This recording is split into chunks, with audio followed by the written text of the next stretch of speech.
Hello everyone, I hope you all are fine.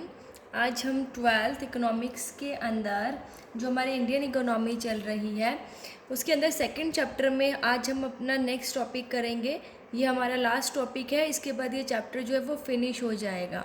सो हमारा topic है failures of planning in India, कि जो planning थी, ठीक है, वो फेल कैसे हुई इंडिया में। जो फेलियर्स हैं, ठीक है, वो क्या क्या रहे इंडिया के अंदर प्लानिंग के। सो देखिए, सबसे पहला है एब्जेक्ट पॉवर्टी, ठीक है। अब पॉवर्टी की बात करें तो जो पॉवर्टी है, जो गरीबी है, वो हमारे इंडिया के अंदर बहुत ज़्यादा इंक्रीज हो गई। अब देखिए ऑब्जेक्टिव क्या था प्लानिंग का, कि जो पॉवर्टी है, जो गरीबी है, वो कम से कम हो। लेकिन फिर भी जो पॉपुलेशन की, टोटल पॉपुलेशन की 21.9% जो जनरेशन, जो लोग हैं, वो बिलो पॉवर्टी लाइन थे। मतलब बिलो पॉवर्टी लाइन में क्या आ गया, मतलब वो लोग जिनको फूड, शेल्टर और क्लॉथ भी नहीं मिल पा रहा था, मतलब जो जीने की इसेंशियल्स है वो भी उन्हें नहीं मिल पा रहे थे। Nearly 50% of those who are poor in the world are living in India. और लगभग 50% उसके ऐसे थे जो गरीब थे, ठीक है, पूरे देश के जो गरीब लोग, ठीक है, वो इंडिया के अंदर ही रह रहे थे।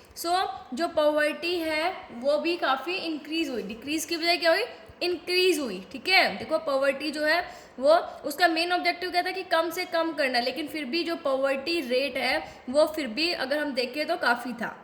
फिर हाई रेट ऑफ इन्फ्लेशन, महंगाई बहुत ज़्यादा थी। देखो जो इंडिया में जो प्लानिंग की गई थी वो हाई रेट ऑफ इन्फ्लेशन को कंट्रोल करने में कामयाब नहीं हुई, ठीक है। वो उसको इन्फ्लेशन को, जो महंगाई के रेट को है, वो कम नहीं कर पाई, जिससे कि लोगों की जो रियल इनकम है, ठीक है, वो काफ़ी डिक्रीज हुई।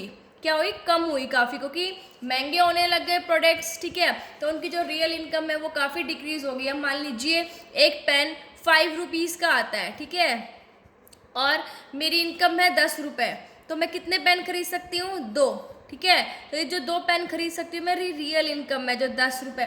अब देखिए इनकम मेरी वही है, मनी इनकम मेरी 10 की 10 ही है, लेकिन अब क्या हुआ कि जो प्रोडक्ट के प्राइस 5 से बढ़कर 10 हो गए, तो अब मैं कितना पेन खरीद सकती हूँ, एक ही खरीद सकती हूँ ना, ठीक है। तो जो ये रियल इनकम है वो क्या हो गई, इंडिविजुअल्स की डिक्रीज हो गई।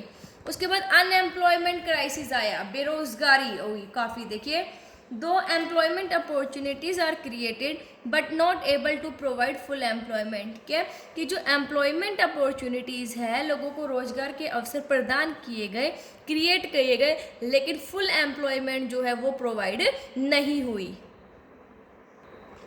The number of unemployed has been increasing continuously.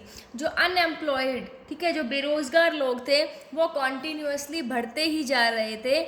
अगर हम फर्स्ट प्लान की बात करें तो ये 53 लाख थे, और 11th प्लान के अंदर ये 4 करोड़ से भी ज़्यादा हो गए। देखिए जो अनएम्प्लॉयमेंट है, ठीक है, वो बढ़ती जा रही थी।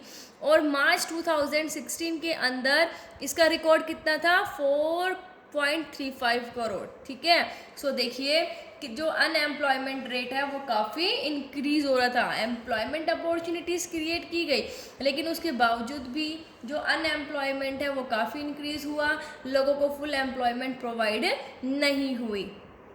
फिर अगर हम बात करें इंफ्रास्ट्रक्चर की, तो इंफ्रास्ट्रक्चर कैसा था, इनएडिक्वेट था, ठीक है। देखिए even after so many years of planning, India was not able to develop the infrastructure according to their targets। देखिए क्या कहते हैं कि इतनी प्लानिंग करने के बावजूद भी जो इंडिया है वो टारगेट के अकॉर्डिंग जो इंफ्रास्ट्रक्चर है, ठीक है, उसको डेवलप नहीं कर पाया। इंफ्रास्ट्रक्चर के अंदर हमारे सारे जैसे रोड्स हो गए, हमारे हॉस्पिटल्स हो गए, ठीक है, जितने भी जो फैसिलिटीज़ हैं ये सारी हमारी इंफ्रास्ट्रक्चर के अंदर आ जाती है। तो हम ये कह सकते हैं कि इंफ्रास्ट्रक्चर जो है वो टारगेट्स के अकॉर्डिंग डेवलप नहीं हुआ।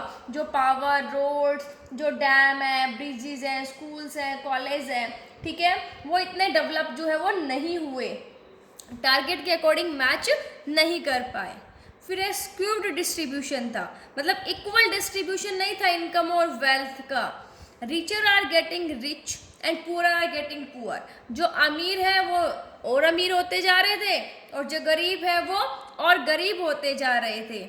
All this lead to creation of reservation in all activities of Indian economy for the weaker section of the society.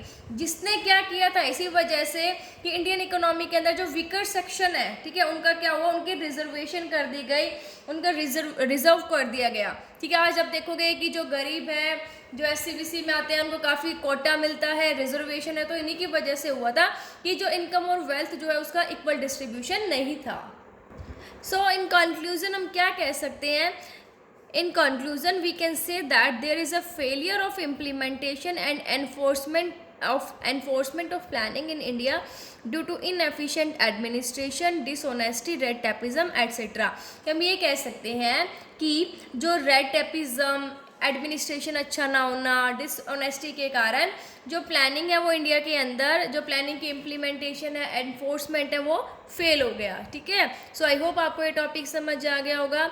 Thank you, stay safe, stay home.